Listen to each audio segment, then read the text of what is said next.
ওই বেশি ভাব মারিস না, পড়ে যাবি গেলে গেলে গেলে এই এসে গেছে। নাম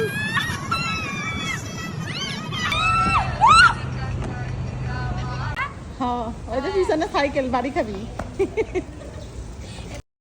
এই বয়সেও নিজেকে আমি বাচ্চাদের মতো ভাবি। 2 দিন পরে আমার মেয়েকে বিয়ে দিব, তারপর আমি বাচ্চাদের মতো খেলনাতে উঠি। যাই হোক, ছুটির দিনের একটা ভিডিও।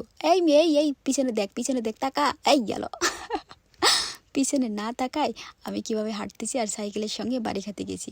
তো যাই হোক, ছুটির দিনে আমি কি করছি সেটাই আজকে দেখাবো। তো আজকে আমি আমার বোনের সঙ্গে একটা পার্কে যাচ্ছি, বাচ্চাদের খেলনাতে উঠবো এর জন্যে। তো এই তো সুন্দর করে সাজুগুজু করছি। যাই হোক, এটাতে ফিল্টার লাগাচ্ছি, এই জন্য একটু বেশি সাদা দেখা যাচ্ছে। আবার কেউ আবার মাইন্ড করিয়েন না, বুঝছেন। এই যে দেখেন সুন্দরী এখন চলে যাচ্ছে, বাচ্চাদের খেলনা দেখে কিভাবে দৌড়াচ্ছে দেখেন দেখেন দেখেন। ও এখন বাচ্চা হয়েছে, দেখেন বাচ্চাদেরকে ভাগাই দিয়ে ও এখন কোথায় উঠেছে দেখেন দেখেন। এই হচ্ছে আমি একটা ছোট্ট বাচ্চা, কিন্তু মেয়েকে বিয়ে দিব, বুঝছেন। আমাকে দেখে কেউ বলেই না যে আমার একটা কলেজে পড়া মেয়ে আছে। তো যাই হোক, আমার এইরকম বাচ্চাদের এই খেলনাতে উঠতে আমার অনেক ভালো লাগে। এই দেখেন, এই চিল্লানটা এখানে দেইনি আমি, এখানে সেই জোরে চিল্লাইছি আর এখানে শুয়ে পড়ছি একদম পাগলের মতো। তো যাই হোক, ক্লান্ত হয়নি, এখান থেকে উঠে আরও এখন খেলনা খুঁজেছি দেখেন। কিন্তু ছোট্ট একটা পার্ক, এখানে বেশি খেলনা নাই।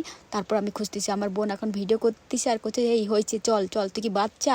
যাই হোক, আমার বোনের অনেক ধৈর্য ধৈর্য আমারকে ভিডিও করে দিছে।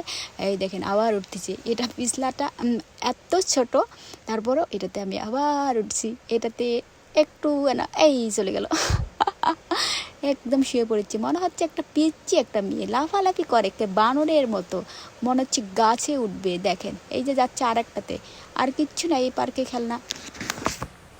ভাবছি এই পিচ্চিটাকে ভাগাই দিয়ে এই দোলনাটাতে বসবো, কিন্তু পিচ্চিটা আমার চেয়েও চালাক, আমাকে দেখেও তারপরে দোলনার থেকে নামিচ্ছে না। আমি বোনকে বলেছি, বোন আর একটু নামাই দে না বোন। তারপরে এখানে দেখেন আমি কান্না করতে করতে একটু ঘুরানি খাইলাম। বোন করছে ঠিক আছে কান্দিস না, চল তোরে একটা মার্কেটে নিয়ে যাব, তোকে আর এই দোলনাতে উঠতে হবে না, ও পিচ্চি নামবে না। এই কথা বললে এখন আমার বোন আমাকে একটা মার্কেটে নিয়ে যাচ্ছে, বাঙালি না পাকিস্তানি মার্কেটে, যেখানে শাড়ি কাপড় গহনা সব বিক্রি করে। তাই বোন আমাকে নিয়ে চলে আসলো একটা মার্কেটে, দেখাবো এই মার্কেটে কি কি পাওয়া যায় আমাদের বাঙালি, মানে হংকংয়ে বাঙালি জিনিস পাওয়া যায় সব কিছু। এই চলে আসলাম একটা পাকিস্তানি মানে নেপালি দোকান বলে এটাকে। এখানে শাড়ি লেহেঙ্গা কসমেটিক সব কিছু পাবেন একদম ফ্রিতে না, টাকা দিয়ে নিতে হবে, অনেক দাম। এই পিছনে শাড়িটা $400 চেয়েছে, হংকং ডলার। তো আমি বলছি নিব না, থাক বাবা এত দাম। কি সুন্দর সুন্দর চুড়ি, আবার টিপও আছে, ওরে মা কাজল আছে, সব আছে।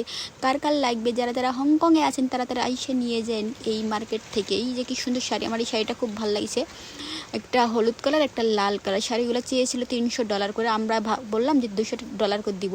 তো মা 3টা নিতে চাইতে এবার দিয়ে দিতে চাইলো। তো আমি বলছি থাক বাবা নিব না, কয়ে ওখান থেকে আমরা ঘুরে চলে আসলাম। আজকের এই ভিডিওটা কেমন লাগলো অবশ্যই কমেন্ট করে বলবেন। তবে ভালো থাকবেন, সুস্থ থাকবেন, খোদা হাফেজ।